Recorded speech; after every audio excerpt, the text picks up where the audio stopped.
Tengan ustedes un buen rato donde se encuentren en este momento. Juan Guillermo Guerrero Méndez, YouTube. Recuerda que tú estás en mí, yo estoy en ti, por lo tanto, nos necesitamos. Siguiendo el transcurso de estos segmentos, de esos grandes hombres que nos han dado un legado, ya sea en sus descubrimientos o en su personalidad, vamos a seguir con Henry Ford, quien enseñó cómo enriquecerse motorizando al mundo.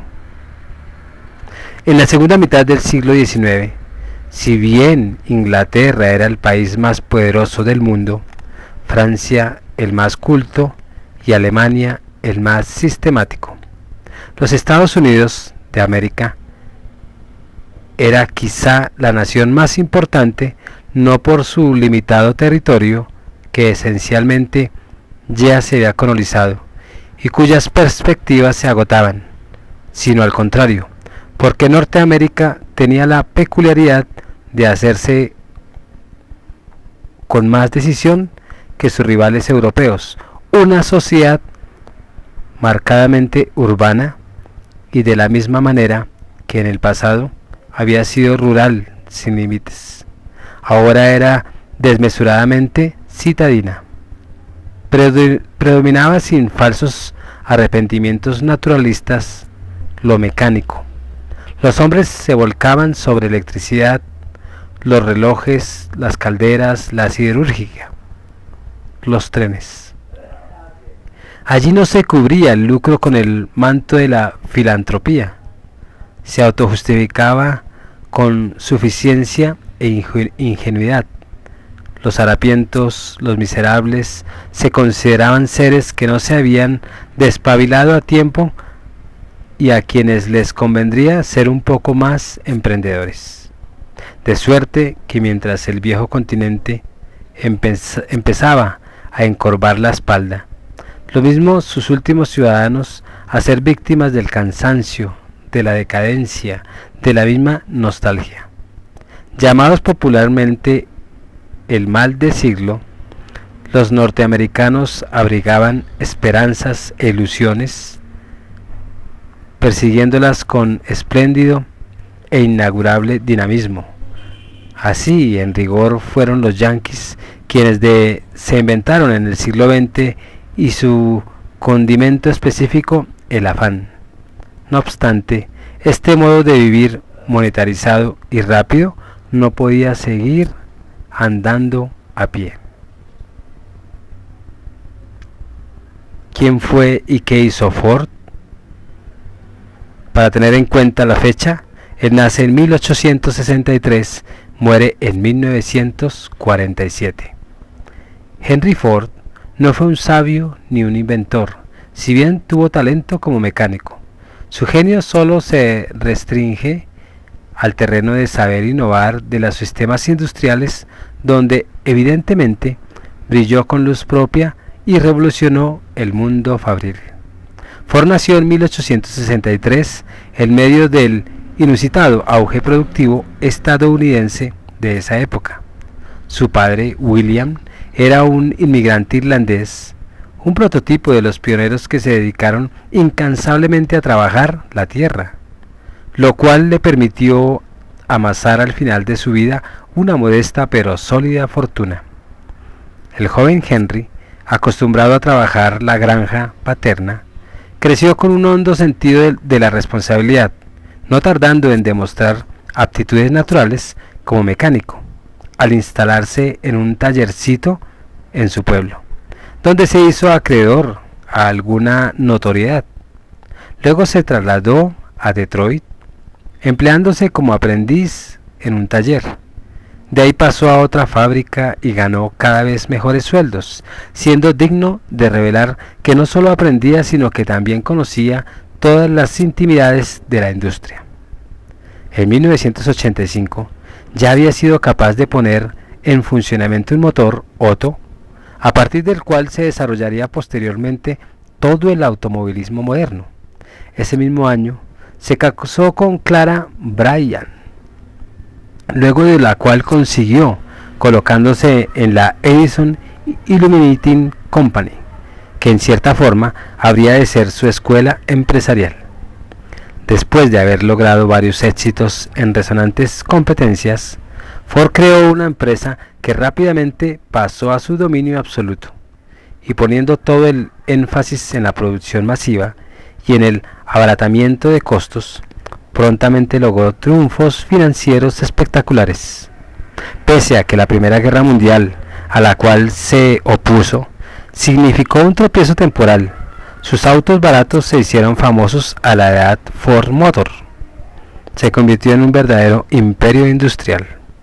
Sin embargo, Ford tuvo el error de caer bajo el influjo de sus guardaespaldas, y cuando la sensibilidad se apoderó de él, cometió sucesivos desaciertos, haciendo que sus nietos lo suplantaran en la dirección de su empresa, hasta cuando murió, enormemente rico, en 1947.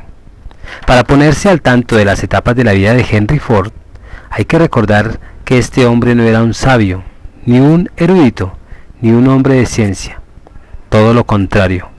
Henry Ford era un pragmático, una especie de gerente innato, cuyo principal objetivo era conseguir dinero, y su más encumbrado mérito consiste en que logró realizar sus ideas.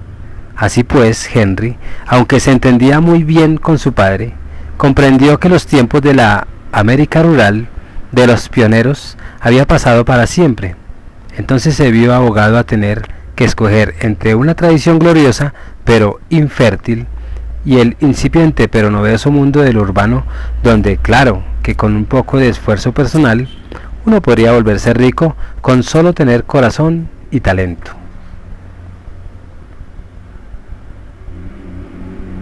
El periodo en que más pareció Henry un hombre de ciencia fue cuando se dedicó por completo a los avatares de la mecánica. Trabajaba infatigablemente, estudiaba por la noche y a veces echaba mano a literatura pseudocientífica de pacotilla. Vivía obsesionado por una idea, por un delirio que cada vez tomaba más cuerpo en su mente: poder inventar un vehículo motorizado. No es casual que Ford haya salido de la empresa de Edison, la Electric Illuminating, donde le pagaban muy bien, pero le exigían que abandonara sus sueños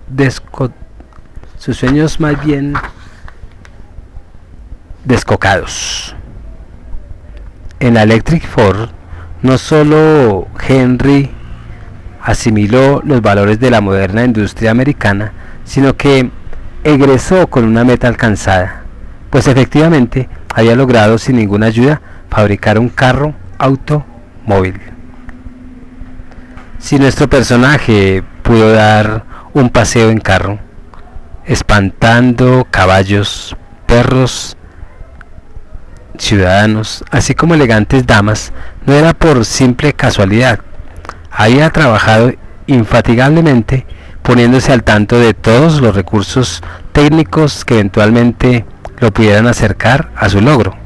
Por lo demás, poseía una mente agilísima y prácticamente ante todos los problemas le dictaba una orden, le sugería una salida: el simplificar. Por añadidura, poseía los recursos para investigar y trabajar, proporcionados directamente de la empresa en donde trabajaba, e indirectamente por la opulencia sociedad norteamericana. Pero si hemos de ir más allá, tendremos que confesar que no fue prácticamente Ford quien inventó el automóvil.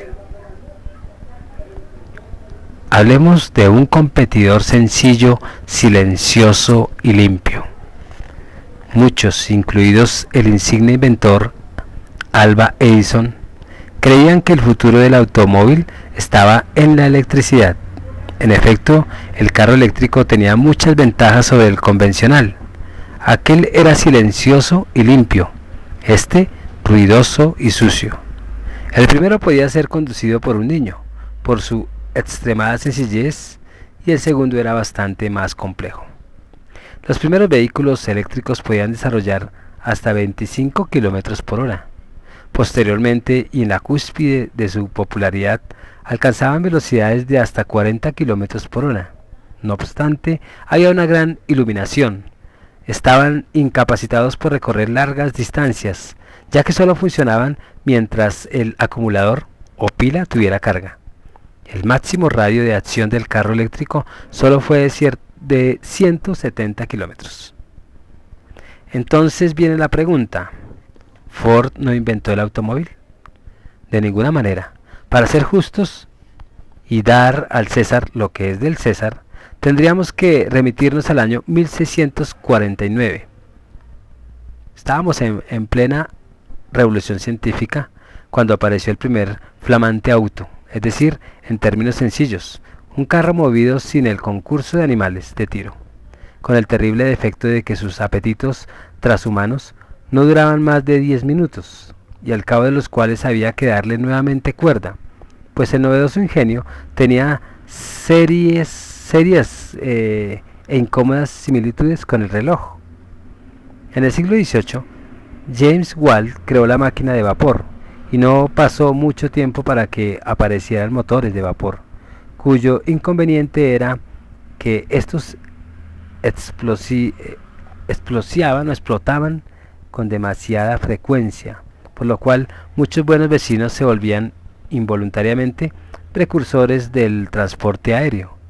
Realmente esa fue la situación que produjo la aprobación de la Ley de la Bandera Roja, que consistía en que delante del automóvil de vapor debía ir un heraldo agitando una bandera roja como señal de peligro. Por eso, viendo que la cuestión no pintaba bien, la gente volvía a los medios tradicionales de locomoción, casi siempre una carroza de 4 asientos tirada por una pareja de resignados caballos. A cualquiera menos a Henry Ford, pues es de suponerse que ¿quién puede abonar el haber ideado el automóvil? Es de suponer que la aparición del carro moderno debe haber ocurrido cuando se utilizó la gasolina y por lo tanto se aplicó en el motor la combustión interna, y vale decir aquel que utiliza y procesa el combustible en el interior. Y en ese aspecto el principal mérito tal vez debe adjudicarse al alemán Otto, quien construyó un motor de 4 tiempos que con esta y aquella modificación todavía se utiliza hoy.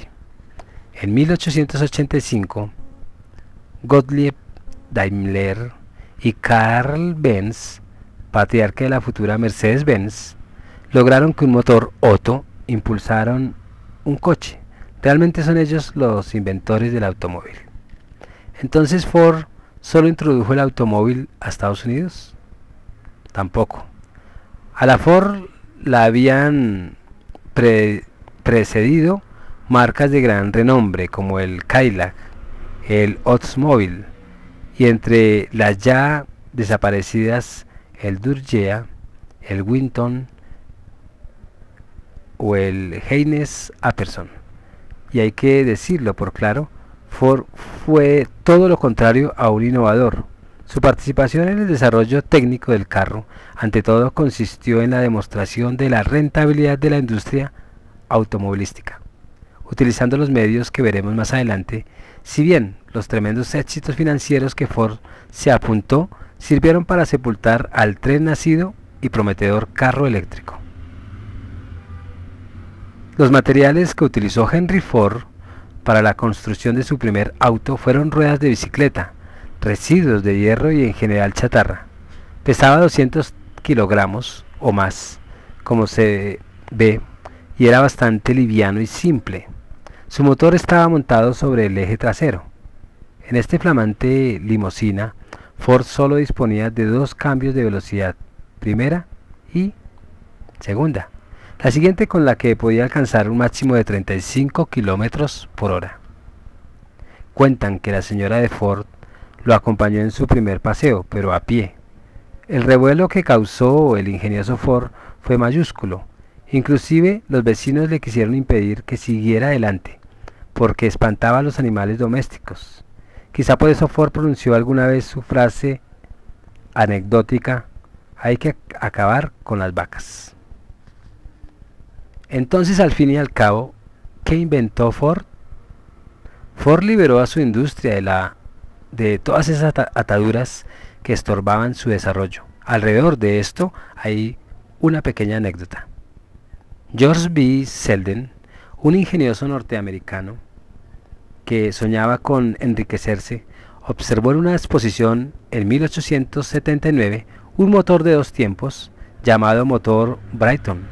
Después de mucho trabajar, logró que éste tuviera un carro y, como es natural, corrió a patentar su descubrimiento. Para que sus derechos no caducaran, cada cuanto introducía pequeñas modificaciones a su carro. En esta forma, logró en 1895 aún tuviera 16 años más en los cuales podía cobrar regalías a cualquier otro fabricante de automóviles. Selden no tardó en vender su patente a una compañía que estableció una alcabala de 1,25% sobre las ganancias de los negociantes del ramo. Así el dinero parecía dispuesto a fluir a manos llenas. Mas, por desgracia para Selden, surgía ya un alma gemela a la suya, el joven Henry Ford, quien, aprovechando que sus aparatos funcionaban con motores Otto de 4 tiempos y no con Brighton de 2, pudo birlarle, digámoslo así, a Selden su cuota de ganancia, asunto que llegó a los tribunales en 1903, decidiéndose a favor de Ford en 1911, 7 años o más después. Ustedes que me están oyendo no deben desilusionarse de todo lo que se puede decir de Ford, además de las pequeñas avivadas que de cualquier forma permitieron un más libre funcionamiento de la producción. Henry Ford nos legó un sistema industrial sobre el cual se funda someramente todo el mundo fabril moderno. Ford demostró las enormes potencialidades de la producción en serie.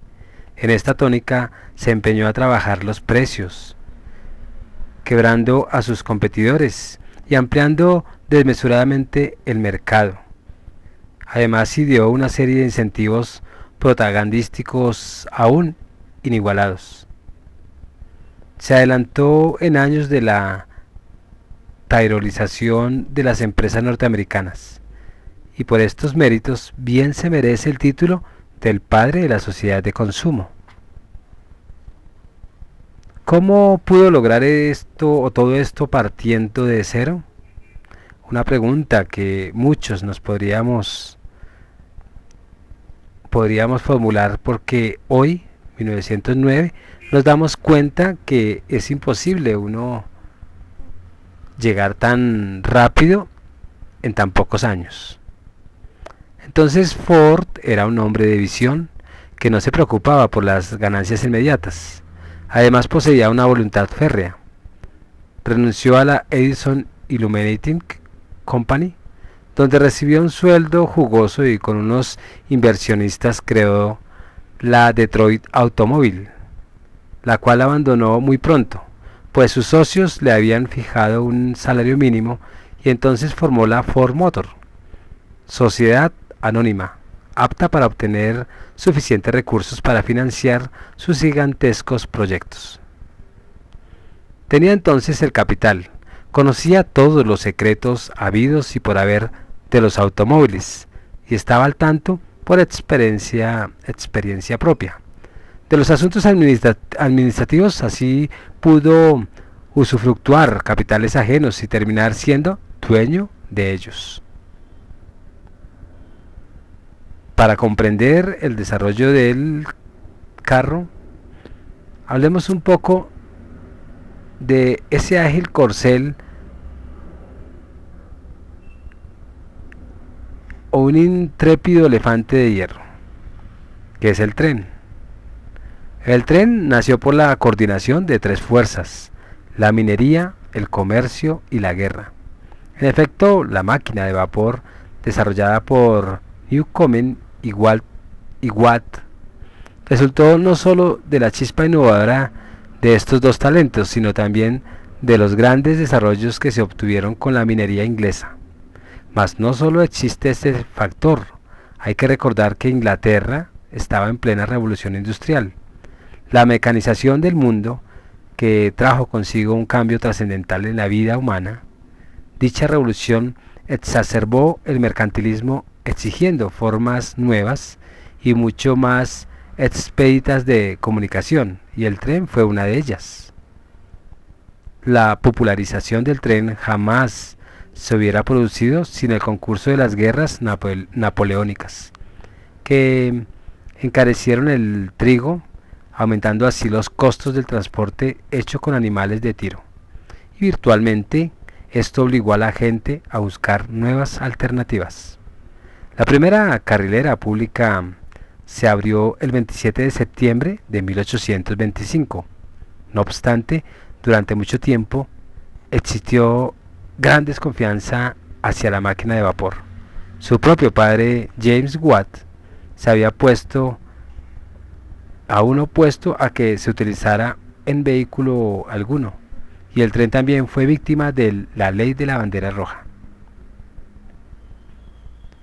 Entonces, ¿cuál fue su actitud ante esa Primera Guerra Mundial?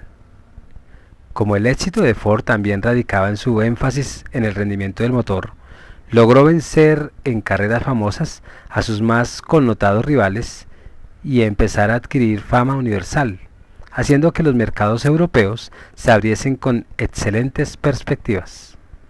Pese a todo, la Primera Guerra los truncó y la Ford no solo tuvo que renunciar a los negocios de ultramar, sino producir, sabrá decirlo, a regañadientes, armamento para el Estado. Por esto el destacado hombre de negocios se ocupó tajantemente a la guerra y apoyó de todo corazón la política pacífica del presidente Wilson, y los hombres célebres terminan confundiéndose con su obra. Así le sucedió a Ford, quien, aparte de un matrimonio opaco y unos hijos visceralmente vinculados a la empresa, solo vivía y respiraba para obtener la supremacía en el mundo automovilístico. Pocos saben que antes del T salieron al mercado Ford A, Ford B, etc. A pesar de todo, el Ford T se llevó sin duda todas las palmas y, mirando retrospectivamente, se ha convertido en el símbolo nostálgico de los buenos tiempos, de los inolvidables años 20. Fue realmente un negocio genialmente planeado. El primer Ford T aparece en 1908 y el último en 1927. A lo largo de su carrera se vendieron 15 millones de unidades. Marca está aún sin superar. El primer Ford T costó $850, el penúltimo 260. En 1908 se produjeron 300. En la década del 20, más de 1 millón anuales, de suerte que Ford dio una ganancia gigantesca y ganó la carrera de los precios. El Ford T no era un gran carro, solo tenía 22.5 caballos de fuerza y, aunque era resistente y noble, tenía pequeñas e irritantes fallas. Alrededor de él se creó toda una subcultura popular, chistes, películas, canciones, y en todo caso, sin él es imposible concebir el gran imperio Ford. ¿Qué decir de la gran carrera de 1902? En los albores de la historia del automóvil, las carreras de carros, uno de los deportes más espectaculares, servían ante todo para proporcionar determinadas marcas, aunque quizás hoy pueda ser lo mismo. Naturalmente, el efecto no es el mismo, pues la novedad ya ha desaparecido.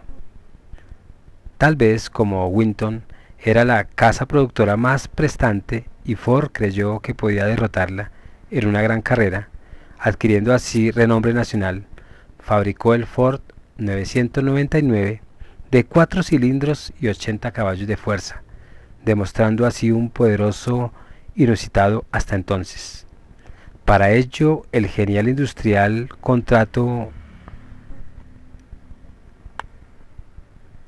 trajo a Barney Oldfield, campeón de bicicleta y famoso por su intrepidez, y en 1902, sobre una pista de 5 kilómetros en Michigan, el 999 derrotó a un Bullet de Winton, ganando la carrera de punta a punta. Sin esta demostración de su capacidad, Ford jamás habría logrado los capitales a partir de los cuales construyó su imperio. Muchas personas veían al Ford T como un pariente achacoso y excéntrico, lo cual le daba naturalmente al auto mucho más atractivo, casi una aureola humana. A esto, curiosamente, contribuían sus defectos, en definitiva, simpáticos. Si uno los lee, claro, no si los sufre en carne propia. Por ejemplo, el tanque de gasolina estaba instalado debajo del asiento del conductor. No había indicador alguno que permitiera adivinar las existencias de gasolina. Para llenar el carro o averiguar cuánto combustible tenía, era preciso bajarse, levantar el asiento y proceder a una inspección ocular.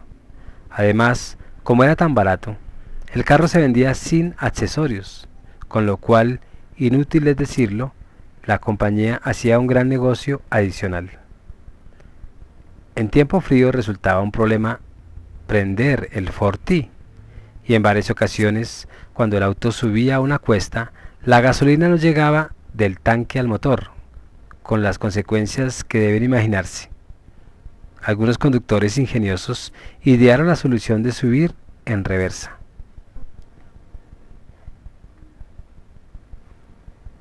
¿Qué hay de verdad en la supuesta senilidad de Henry Ford?